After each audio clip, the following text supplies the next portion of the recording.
Assalamualaikum warahmatullahi wabarakatuh. Alhamdulillahirabbil alamin wa bihi nasta'inu ala umuri dunya waddin wassalatu wassalamu ala asrofil anbiya'i wal mursalin wa ala alihi wa sahbihi ajma'in amma ba'du. Puji dan syukur marilah kita sama-sama panjatkan kehadirat Allah Subhanahu wa taala. Salawat dan salam semoga senantiasa tercurah limpahkan kepada Nabi besar Muhammad sallallahu alaihi wasallam, kepada keluarganya, sahabatnya, dan semoga sampai kepada kita semua selaku umatnya. Mudah-mudahan nanti di yaumil kiamah kita mendapatkan syafaat darinya. Amin ya Allah ya rabbal alamin. Sebelumnya saya ingin mengucapkan ahlan wa sahlan fi hudurikum fil ma'had SMP Negeri 1 Panawangan. Selamat datang Wilujeng Sumping peserta MPLS tahun ajaran 2021-2022 di SMP Negeri 1 Panawangan. Yang insya Allah di lembaga yang kita cintai, di lembaga yang kita banggakan, kita semua akan menjadi generasi yang solih dan solihah. Amin ya Allah ya rabbal alamin. Dan sebelumnya saya mengucapkan hormat saya terhadap Bapak Kepala Sekolah SMP Negeri 1 Panawangan, Bapak Ibu Dewan Guru dan staf TU SMP Negeri 1 Panawangan, yang senantiasa marilah kita doakan semoga guru-guru kita semua mendapatkan keberkahan dari Allah Subhanahu wa taala, mendapatkan perlindungan dari Allah Subhanahu wa taala. Amin ya Allah ya rabbal alamin. Adik-adik peserta MPLS tahun ajaran 2021-2022 di SMP Negeri 1 Panawangan, izinkan saya memperkenalkan diri. Nama saya Aus Mustafa. Saya diberikan amanah oleh sekolah ini untuk mengampu pelajaran pendidikan agama Islam dan budi pekerti. Dan pada saat ini kegiatan MPLS Bapak ditugaskan untuk menyampaikan materi tentang akhlak dan etika. Nah, adik-adik para peserta MPLS, bahwa kita sebagai seorang pelajar tentunya tiada lain dan tiada bukan tujuan kita sekolah ini adalah untuk mendapatkan kebahagiaan di dunia dan kebahagiaan di akhirat. Dan salah satu tujuan kita adalah bagaimana kita memiliki ilmu. Dan dahsyatnya ilmu adalah kata Allah dalam surah Al-Mujadilah ayat 11, yarfa'illahu alladhina amanu minkum walladhina utul ilma darajah. Bahwa orang yang beriman, orang yang berilmu, maka Allah akan angkat derajatnya setinggi-tingginya. Luar biasa. Tapi perlu diingat, setinggi apapun ilmu kita, sebanyak apapun ilmu kita, kalau kita tidak memiliki akhlak, tidak memiliki etika, maka kita tidak jadi sebagai orang yang berilmu. Maka keluhuran ilmu adalah dibuktikan bagaimana kita memiliki akhlak dan etika. Rasulullah SAW diutus oleh Allah Subhanahu wa taala, innama bu'istu liutammima makarimal akhlak. Salah satunya adalah untuk menyempurnakan akhlak. Karena sangat begitu penting yang namanya akhlak dan etika. Nah, berbicara dengan akhlak, apa itu akhlak? Akhlak adalah sikap dan perilaku seseorang yang mencerminkan seseorang itu adalah menjadi seseorang yang sangat baik. Dan akhlak terbagi menjadi dua. Satu ada akhlakul karimah, yang kedua ada akhlakul mazmumah. Akhlakul karimah adalah akhlak yang baik. Nah, minimal untuk para adik-adik siswa peserta MPLS, kita akhlak yang baiknya minimal kita harus memiliki 5S. 5S: senyum, salam, sapa, sopan, santun. Yang pertama adalah senyum. Bagaimana kita senantiasa memberikan wajah yang ceria, wajah kesenyuman, keteduhan kepada sesama kita. Apalagi terhadap guru, apalagi terhadap orang tua, teman, dan siapapun yang ada di sekeliling kita. Berikanlah senyuman, karena senyum adalah satu bentuk keceriaan dari wajah. Mungkin wajah kita bisa dibasuh, bisa luluran, dibasuh dengan berbagai make up, sabun, dan lain-lain. Banyak. Tapi ternyata yang menjadikan inner beauty kita adalah bagaimana senyum kita, yaitu senyum tabasum. Bagaimana kita harus memiliki senyum. Awas, kita ulah jutek, judes, apalagi ya, cemberut, nah gitu kan. Tapi kita harus senantiasa memberikan senyum. Yang kedua adalah salam. Bagaimana kita bertemu dengan guru kita, bagaimana bertemu dengan orang tua kita, dengan orang yang lebih tua dari kita, bertemu dengan teman kita, maka ucapkanlah salam. Senantiasa mengucapkan salam, assalamualaikum warahmatullahi wabarakatuh, atau kita bisa lebih bersalaman. Dan tentunya kalau di masa pandemi ini kayaknya bersalamannya tidak menyentuh ya tangannya, tapi dengan seperti ini. Ya, atau misalnya dengan seperti ini, nah gitu kan.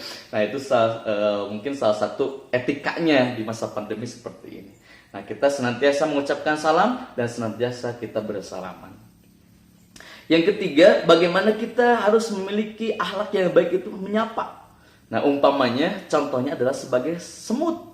Ya, semut kalau berpapasan antara satu semut dengan semut yang lain, maka itu selalu beradu. Nah katanya itu adalah bersalaman dan menyapa, saling menyapa. Dan tentunya awas, kita sebagai seorang pelajar, sebagai seorang yang mencari ilmu, jangan sampai mengatakan bahwa itu mah urut guru RA, itu mah urut guru TK, itu mah urut guru SD. Awas, tidak ada yang namanya mantan guru, tidak ada namanya urut guru. Sekali guru, tetaplah guru yang mengajarkan ilmu kepada kita. Maka awas, lamun ayah guru tong jadi kieu, woi ayah guru nyumput.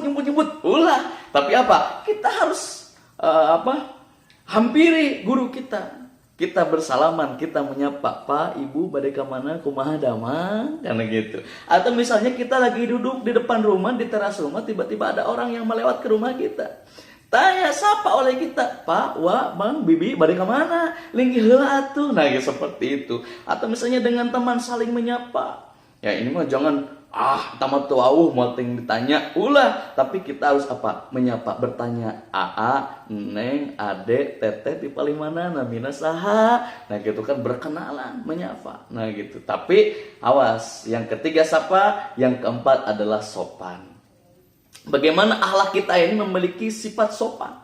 Sopan itu dalam bentuk tingkah laku. Contoh, kalau misalnya kita mau melewat ke depan orang, maka kita jangan lompat, jangan, tapi kita menundukkan tubuh kita sebagai bukti penghormatan kita. Oh, nunduk punten. Atau tapi kita sedang berjalan, tiba-tiba ada orang tua di depan kita. Nah, jadi jangan semret, ulah, tapi kita katakan, Pak, Ibu, Bapak, Emak, puntennya kalangkungan ku abdi. Nah, seperti itu. Atau misalnya bentuk menyapa dengan sopan itu adalah bagaimana kalau misalnya kita bawa motor, bawa kendaraan, maka pakai klakson. Tidit. Nah, itu adalah sebagai bukti bahwa menyapa dan sebagai bukti tandanya kita memiliki sifat yang sopan. Kalau orang tua kita duduk di teras, jangan kita duduk di kursi, melebihi tempat duduk orang tua kita, atau melebihi tempat duduk guru kita. Itu tidak boleh. Ya, sebagai seorang pelajar mah yang memiliki akhlak mah jangan seperti itu. Kalau seperti itu berarti tidak sopan namanya, kan seperti itu. Yang kelima adalah santun. Nah, santun ini adalah bagaimana akhlak kita dalam ucapan. Nah, ini kebiasaan nih, suka jadi kebiasaan manggil ke teman, maaf dengan nama-nama hewan misalnya, gog, nah gitu kan, ulah, kemana gog? Nah seperti itu tidak boleh, tapi harus santun. Lamun AA berarti kan harus hormat ke atas, harus sayang ke adik. Lamun ka luhureun berarti AA, Teteh, kamu kehandapeun ade. Nah ini santun. Atau misalnya kita harus membedakan bade ka mama, ka guru, ka orang tua, ka rensangan ya. Piraku ayeuna ka hayam, ka ucing dahar, mamah dahar, guru dahar. Jangan, harus ada bedanya. Keun bareng ucing hayam mah dahar. Tapi kalau untuk ke guru kita, ke orang tua kita, maka ucapkannya Pak, Ibu, Bapak Ibu guru, bade narada, bade teruang heula. Nah seperti itu. Ini adalah bukti santun. Dan awas, ingat, terhadap orang tua, terhadap guru, suara kita itu jangan melebihi suara dari guru kita. Ya, itu tidak sopan, itu tidak santun kalau seperti itu.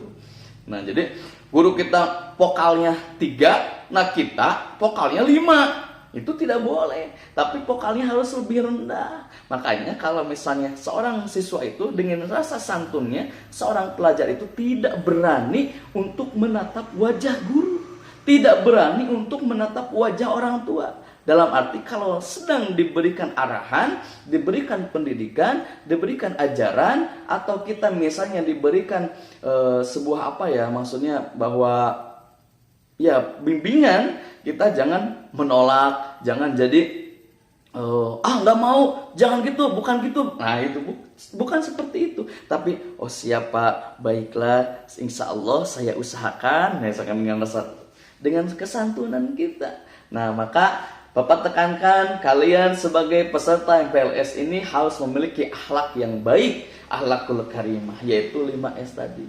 Senyum, salam, sapa, sopan, santun. Nah, minimal ini. Dan kalau misalnya akhlak yang tidak baiknya berarti jangan kita berbohong ya, tidak jujur misalnya ya. Terus dolim, iri, dengki kayak gitu. Nah itu sifat-sifat yang tidak baik seperti itu harus kita hilangkan, harus kita jauhi, jangan diterapkan dalam diri kita dan tentunya kita sebagai seorang pelajar.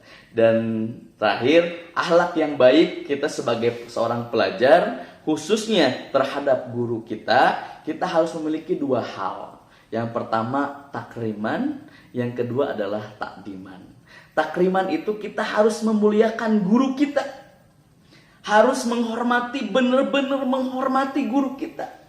Jangan sampai kita tidak suka terhadap guru kita. Karena apa? Kita sebagai seorang pelajar, kalau kita tidak suka terhadap materi pelajaran, maka kita akan sulit untuk memiliki ilmu itu. Atau misalnya kita tidak suka terhadap guru itu, maka kita pun akan sulit mendapatkan ilmunya. Maka kita harus memuliakan, harus mengagungkan, harus menghormati terhadap guru kita. Yang kedua adalah takdiman. Takdiman itu adalah bagaimana kita takdim terhadap guru kita, mengikuti arahan. Selanjutnya kalau misalnya ada titahnya, ada perintahnya, jangan pernah menolak. Tapi harus kita ikuti, harus kita turuti. Karena guru kita bisa jadi mengajarkan sebuah ilmu itu lewat pekerjaan. Bisa jadi guru kita menyampaikan materinya lewat lewat tugasnya. Maka lakukan. Ya, banyak ada teman-teman Bapak, teman-teman saya yang ketika di pondok, ketika di sekolah itu ternyata satu hal yang dia benar-benar rasakan ketika sedang belajar itu adalah bagaimana mengikuti arahan, mengikuti bimbingan. Kalau gurunya memerintahkan sesuatu, maka harus dilakukan, harus cepat, harus dilakukan. Nah seperti itu, supaya supaya kita mendapatkan ilmu, mendapatkan keberkahan dari ilmu. Tapi harus diingat bahwa keluhuran ilmu adalah bagaimana dilihat dari akhlaknya. Tidak jadi seseorang yang dikatakan ilmunya banyak, ilmunya besar, ilmunya tinggi, wah udah pinter, tapi akhlaknya tidak baik, tidak memiliki akhlakul karimah, maka itu tidak jadi orang yang berilmu. Kalau kita ingin dikatakan orang yang berilmu, tentunya harus memiliki akhlak dan etika. Nah seperti itu, mudah-mudahan ada manfaatnya, mudah-mudahan difahami. Saya doakan semoga kalian semua menjadi anak-anak yang solih dan solihah, tentunya memiliki akhlakul karimah. Mohon maaf apabila ada kesalahan. Wassalamualaikum warahmatullahi wabarakatuh.